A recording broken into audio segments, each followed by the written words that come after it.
Morning everyone, welcome to Ainsley News. Today we're talking about why precious metals are under fire. Gold and silver both took major hits late last week and early this week on high volumes. Moves like this are usually accompanied by earth-shattering macro news, shifting the tectonic plates of the global economy. To borrow from the cryptoverse, why dump? While the percentage-based moves are small in comparison to crypto, the 5-minute chart does lend form to how dramatic the moves have been over the last week. Here's this chart here just for perspective. This is a gold spot here that we're showing, and to show what happened within around 15 minutes. Violent moves in gold, the $11 trillion behemoth market, are unlikely to be caused by a rush of retail investors bringing their 1-ounce cast bars into their local bullion dealer.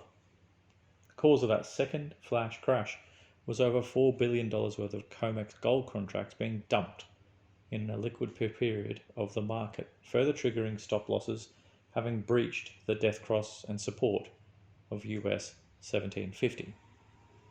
Whilst technically this may have been an algo-driven result, this is not how one exits a position to minimize any loss. Indeed, it reeks of the big bank spoofing that has banks and their trading desk participants being fined and convicted in recent months. This can only be deliberate, or as the great Dwight Schrute said, otherwise it's just malfeasance for malfeasance sake.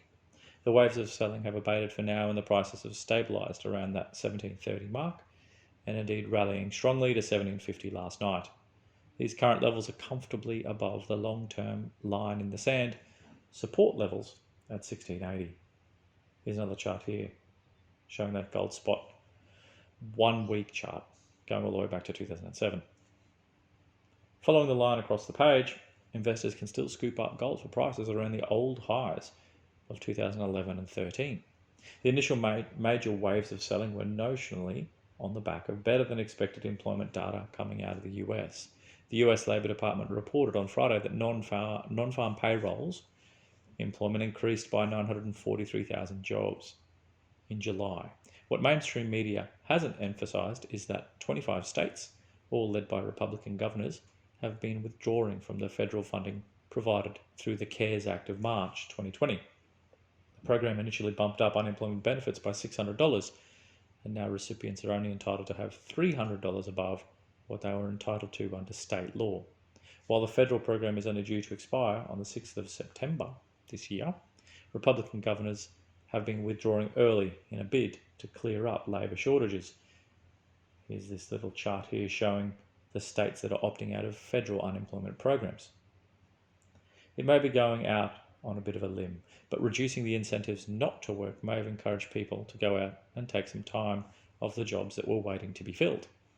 Precious metal holders need to ask themselves, if the global context hasn't changed, if the fundamentals haven't changed, if the value proposition in front of us hasn't changed, if all that's changed is the price, then that presents opportunity.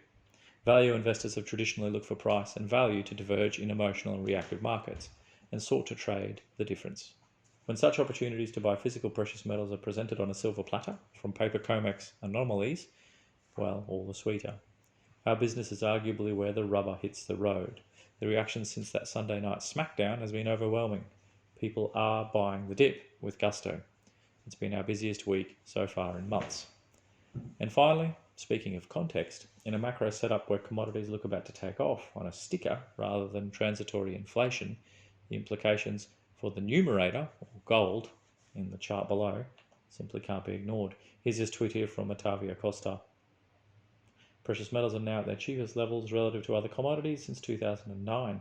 The other two times this ratio reached such depressed levels also marked incredible buying opportunities. Great stuff there from Ottavio. Thanks for that perspective.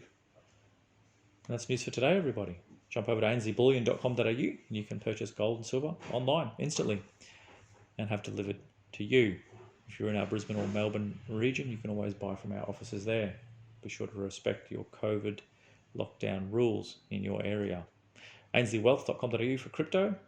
Is BTC about to take off again? Jump over there and you can buy instantly through our website.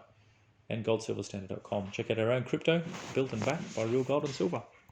Enjoy your Thursday, everyone, and we'll catch you tomorrow for more news.